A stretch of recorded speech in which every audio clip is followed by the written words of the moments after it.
Agora a gente vai aqui entender um pouquinho se é possível viver sem a ansiedade e qual é a função da nossa querida amígdala, né? São duas perguntas aí importantes.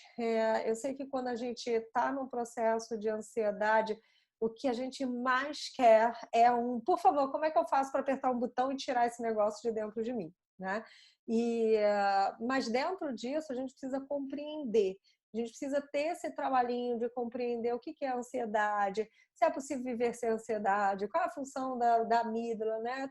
Todo esse recurso teórico que a gente nem vai ficar, eu e a Fernanda aqui, né, elaborando coisas tão teóricas assim, a ideia não é essa, mas esse mínimo desse conteúdo ele é necessário para você poder entender qual é a função dessa emoção na sua vida, né? Que principalmente você tem o controle sobre ela e ela tem, a ansiedade ela não é um mal, pelo contrário, ela é um bem, tá? A diferença a gente já vai falar um pouquinho melhor para você, entre o bem que ela faz e o mal que ela faz.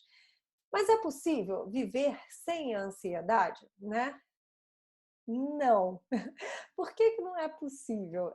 Porque a ansiedade, por ser uma emoção, ela automaticamente existe no nosso cérebro, né? Tanto no nosso cérebro quanto no cérebro de um animal, enfim, né? Irracional. Então, assim, você imagina, viver sem ansiedade é viver sem proteção. E a função da amígdala, né? Muitas vezes a gente fala amígdala e a gente vai direto para essa amígdala aqui no nosso pescoço. Muitas vezes as pessoas tiram a amígdala, né? E aí me perguntam assim, Tati, mas eu tirei minha amígdala e agora? Eu vou ficar sem minha função do medo ativado, da ansiedade. Eu falo, não, calma, calma, uma coisa de cada vez, né? Não é bem por aí. Essa amígdala que a gente está falando é a amígdala aqui do cérebro, né? É essa partezinha aqui do cérebro. Olha só como o nosso cérebro tem muitas informações, mas essa seta vermelha, né? Ela vai indicar aqui para a amígdala. Agora, olha só, a amígdala e o hipocampo, eles estão pertinhos um do outro, né? E o que isso quer dizer? Que ali no hipocampo e na amígdala ficam armazenadas todas as suas memórias, né? Aí olha que interessante, se na vida, né, quando eu observo tudo que eu vivo, todos os estímulos que acontecem no meu entorno, eu preciso dar um sentido para esses estímulos.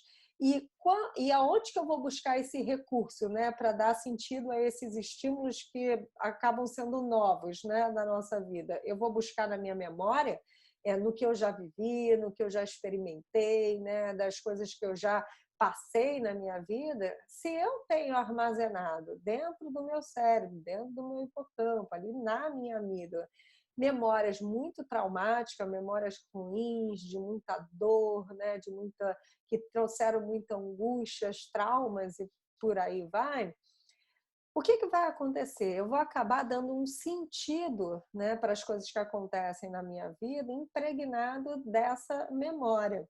Então, se eu, por exemplo, vou dar um exemplo bem didático aqui, tá? Se um dia eu fiz sei lá, estudei para um concurso, ou fiz uma prova de vestibular, ou qualquer coisa assim, e tentei a primeira vez, não passei. Aí cheguei em casa, imagina que meu pai e minha mãe, né, fizeram um escarcéu na minha vida, me puniram, né, brigaram comigo e tudo mais.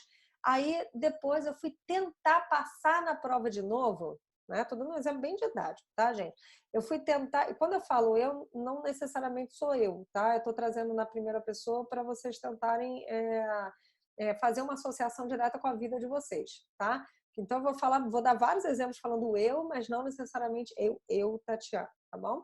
Então, quando eu, né, me deparo com a possibilidade de fazer uma nova prova, essa experiência, que deveria ser uma experiência nova, porque é uma nova prova, ainda que o conteúdo seja o mesmo e o local, é uma nova prova, né? Assim, é um novo movimento. Não tem aquela história, né, que a gente olha para o rio e ele nunca é o mesmo, né? Porque você vai olhar 2 vezes para o rio e você já está diferente e o rio também, né? Então, quando você olha para aquela experiência, que deveria ser uma experiência nova, você está diferente nessa experiência porque você já está contaminado emocionalmente, racionalmente, desculpa, né, mentalmente, com essa experiência anterior.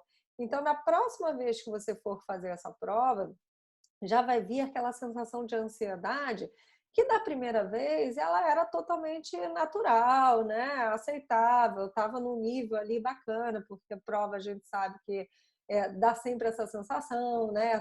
Se acelerar o coração, a gente fica mais apreensivo, mas tudo bem. Só que da outra vez, a próxima vez que você for fazer, depois dessa experiência toda, né, que você passou, o que vai acontecer? Todas essas cenas que o seu pai e sua mãe brigaram com você, né, o trauma que você viveu, né, as respostas que não foram boas de apoio, né, tudo isso você vai acabar carregando para essa experiência nova que seria de mais uma vez estar fazendo essa prova, né? E aí o que vai acontecer? O seu nível de ansiedade ele vai estar muito maior, né? Os pensamentos eles vão acelerar, né? E eles vão ficar muito pelo aquele lugar do medo, que é o e se eu não passar, e vai acontecer isso, e se acontecer aquilo, tá? Porque está contaminado, realmente está contaminado. Então, o que está sendo ativado aí nesse momento? A amígdala. Porque a amígdala ela tem essa função, né? Que por um lado ela pode proteger a gente de um perigo, ela é um estado de alerta, mas por outro lado ela é um vigilante do medo, né? Das ameaças da vida. Então o que acontece, né? Se eu tiro totalmente a minha amígdala, eu vou viver sem medo. Mas o quanto que isso seria perigoso para mim, para você, para todos nós, né? Você imagina, você poderia, sei lá, eu quero chegar lá embaixo mais rápido, né? Estou em casa no 10º andar, quero chegar lá embaixo mais rápido. Vou pela janela, vou pular, porque você não tem medo. Depois eu vejo o que acontece. Eu vou atravessar a rua, não preste atenção. Então, o medo, ele protege a gente. O medo demais, né? Uma ansiedade muito grande, muito intensa, ela atrapalha. Mas uma ansiedade leve, ela vai te proteger, ela vai cumprir com a função dela, tá? Então, não queira viver sem a ansiedade, né? Pelo contrário, aprenda a viver com a ansiedade, né? E com o tempo, a partir dos exercícios que a gente vai aqui instruindo, vocês, eu e a Fernanda, vocês vão entender que é possível, né, regular a intensidade da ansiedade e aprender esse lugar de ter essa ansiedade funcionando a seu favor, tá?